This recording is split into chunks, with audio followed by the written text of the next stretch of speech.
안녕하세요. 저는 올해 65살이 된 박상훈이라고 합니다. 20년 넘게 인쇄소를 운영했고 이제는 퇴직한 상태입니다. 요즘 들어 자꾸 한숨만 나옵니다. 젊을 때는 열심히 일하면 노후가 편안할 거라 생각했는데 현실은 정말 달랐습니다.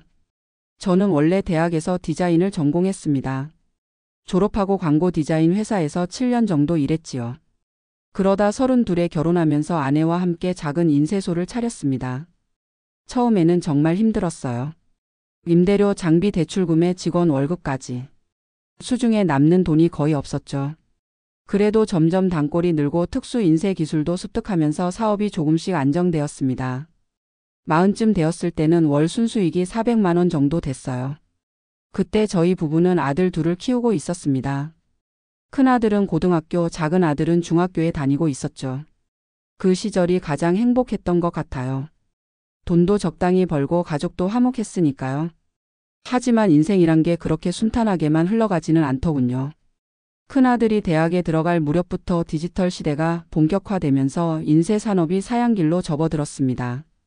종이 인쇄물 수요가 급감했고 저희 가게 매출도 꾸준히 줄어들었죠. 게다가 두 아들 모두 좋은 대학에 들어가면서 등록금 부담이 컸습니다. 큰아들은 의대에, 작은 아들은 경영학과에 진학했는데 두 학교 모두 사립대라 등록금이 만만치 않았어요. 그래도 자식 교육만큼은 제대로 시켜야지라는 생각에 아낌없이 지원했습니다. 매 학기 두 아들 등록금으로만 1,000만 원 이상 나갔으니까요. 아빠 의대는 공부할 게 너무 많아서 아르바이트 할 시간이 없어요. 큰아들이 이렇게 말할 때마다 월 60만 원씩 용돈도 보태줬습니다. 작은 아들도 학교 다니면서 토익 학원, 자격증 준비, 인턴십 준비하느라 바빴죠. 그때 저는 미래를 위한 대비보다 당장 자식들 뒷바라지에 더 신경을 썼습니다. 국민연금은 최소한으로만 납부했고 개인 노후 대비는 거의 하지 못했죠. 전형적인 한국 부모의 모습이었네요. 마침내 큰아들이 의사가 되고 작은 아들도 대기업에 취직했을 때는 정말 뿌듯했습니다. 우리 고생한 보람이 있네. 아내와 함께 축하 와인을 마시며 기뻐했던 기억이 납니다. 하지만 자식들의 독립이 저희 부부의 경제적 부담 완화로 이어지진 않았어요. 오히려 더 많은 지출이 기다리고 있었죠. 큰아들이 전공의 과정을 마치고 개원을 준비할 때였어요. 아빠 병원 오픈하려면 초기 자금이 필요한데 대출만으로는 부족해서요. 망설임 없이 퇴직금 중 1억 원을 지원했습니다. 아들이 의사가 되었으니 이제 잘 살 거라는 믿음이 있었거든요. 작은 아들도 30이 되어 결혼할 때 신혼집 마련으로 5천만 원, 결혼식 비용으로 2천만 원을 지원했습니다. 그 즈음 저희 인쇄소는 거의 명맥만 유지하는 수준이었어요. 디지털 인쇄와 온라인 마케팅에 적응하지 못한 채 소수의 단골 고객에만 의존하고 있었거든요. 60이 되자 더 이상 체력이 뒷받침되지 않아 가게를 정리했습니다. 퇴직금으로 받은 돈은 2억 원 정도였는데 두 아들에게 이미 1억 7천만 원을 썼으니 남은 건 3천만 원 뿐이었죠. 국민연금은 25년 가입했지만 최소 금액으로만 납부해서 월 78만 원 정도 받고 있습니다. 이제와 돌이켜보니 제가 정말 근시안적이었던 것 같아요. 경기도 부천에 있는 23평 아파트 한 채가 저희 부부의 전 재산입니다. 그나마 이 집이 있어 다행이라고 생각해요. 하지만 생활비가 문제예요. 두 내외가 월 78만 원 연금으로 살기는 턱없이 부족하잖아요. 아내는 골다공증과 고혈압이 있어서 매달 약값으로 5만 원 정도 들어갑니다. 월세나 대출금은 없지만 관리비, 식비, 의료비 등으로 월 최소 150만 원은 필요한 상황이에요. 자식들에게 손을 벌리고 싶지는 않았습니다. 그래서 일자리를 찾기 시작했죠. 하지만 65살 나이에 구할 수 있는 일이 많지 않더군요. 경비원 모집합니다. 24시간 교대 근무 월급 190만 원. 처음엔 아파트 경비원 자리에 지원했지만 24시간 막교대는 제 건강 상태론 무리였습니다. 허리 디스크가 있어서 오래 서 있기 힘들거든요. 결국 동네 마트에서 주 25시간 카트 정리 아르바이트를 시작했습니다. 하루 5시간 주 5일 일하고 월 100만 원 정도 받고 있어요. 아내도 가까운 초등학교 급식실에서 도우미로 일하게 되었습니다. 주 15시간 월 60만 원 정도 받는 일이죠. 이렇게 두 사람 수입을 합쳐 국민연금과 함께 월 240만 원 정도로 생활하고 있습니다. 그런데 얼마 전 예상치 못한 지출이 생겼어요. 아내가 갑자기 심한 복통을 호소해서 병원에 갔더니 담낭에 염증이 생겨 수술이 필요하다고 했습니다. 건강보험이 있지만 본인 부담금으로 150만 원이 들었어요. 저희의 비상금 3천만 원에서 또 돈이 빠져나갔습니다. 이런 상황이 계속되면 저희의 노후 자금은 곧 바닥날 겁니다. 그제서야 두 아들에게 현실을 털어놓았어요. 아버지 걱정 마세요. 제가 매달 생활비 보태드릴게요. 큰아들이 월 50만 원을 보내주기로 했습니다. 작은 아들도 월 30만 원을 지원하겠다고 했고요. 얼마나 고마운지 모르겠지만 한편으론 미안하고 부끄러웠습니다. 자식들에게 노후를 의존하게 될 줄은 정말 몰랐으니까요. 요즘은 노인 일자리 센터에 가서 상담도 받고 있습니다. 공익형 일자리라도 구해서 월 27만 원이라도 더 벌고 싶은 마음이에요. 제 경험상 노후 준비는 정말 빨리 시작해야 합니다. 저처럼 자식 교육과 결혼에 모든 돈을 쏟아붓지 마세요. 물론 도와주는 건 좋지만 내 노후는 내가 책임져야 한다는 걸 명심하셨으면 합니다. 며칠 전 동창회에 갔었는데 은행에서 정년퇴직한 친구를 만났어요. 그 친구는 퇴직연금으로 월 280만 원을 받고 있다고 하더군요. 자식들 지원도 적절히 했지만 본인 노후도 잘 준비했다고 합니다. 상훈아, 나는 애들 대학 보낼 때부터 학자금 대출 받게 했어. 내가 다 해줄 수는 없다고 분명히 말했지. 대신 내 노후 자금은 절대 손대지 않았어. 그 말을 들으니 너무 부러웠습니다. 또 다른 친구는 공무원으로 30년 일하고 퇴직해서 월 270만 원의 연금을 받고 있다고 하더군요.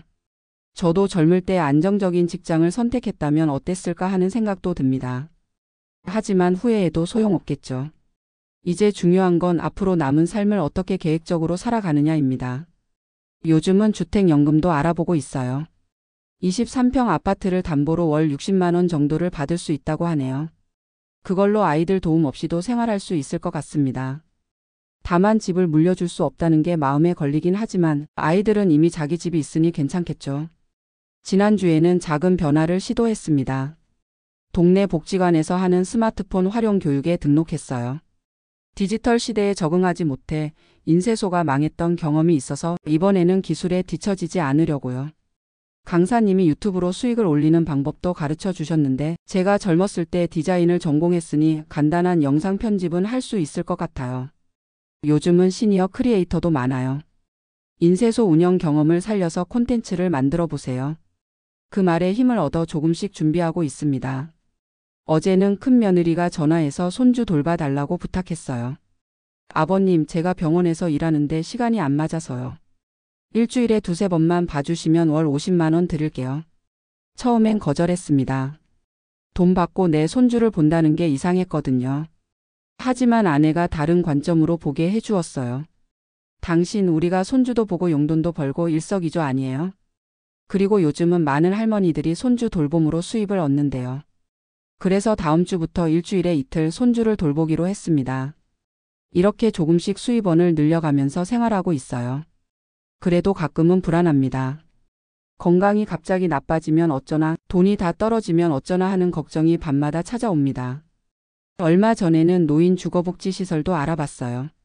서울 근교에 있는 영구임대 아파트는 대기자가 많아서 당장은 어렵다고 하더군요. 다른 지역은 가능하지만 자식들과 멀어지는 게 걱정돼서 아직 결정하지 못했습니다. 사실 제일 후회되는 건 노후를 위한 공부를 전혀 하지 않았다는 겁니다. 금융 지식이 없어서 평생 모은 돈을 제대로 불리지 못했고 연금에 대한 이해도 부족해 최소한으로만 가입했으니까요. 젊었을 때 조금만 더 관심을 가졌다면 지금 상황이 달라졌을 텐데요. 얼마 전 동네 도서관에서 노후 재테크 관련 책을 몇 권 빌려 읽었습니다. 이제 와서 배워도 늦진 않겠죠? 아내는 요즘 작은 텃밭을 가꾸며 채소를 키우고 있어요. 마트에서 살 때보다 싱싱하고 돈도 절약된다고 좋아합니다. 우리 부부의 소소한 행복이죠. 여보, 우리 애들한테 너무 많이 줬나 봐요. 아내가 가끔 이런 말을 할 때면 저는 위로합니다. 자식들 잘 되는 거 보는 게 부모 마음 아니겠어? 그래도 우리 애들이 효도하잖아. 겉으로는 그렇게 말하지만 속으로는 더 현명한 선택을 하지 못한 제 자신이 원망스럽기도 합니다. 작년에는 노후에 대한 불안감이 너무 커서 해외 이주도 고려해봤어요. 태국이나 베트남 같은 나라는 물가가 싸서 적은 연금으로도 꽤 괜찮은 생활을 할 수 있다고 하더군요. 친구 한 명은 실제로 치앙마이에 가서 살고 있는데 월 120만 원으로 꽤 여유 있게 지낸다고 합니다.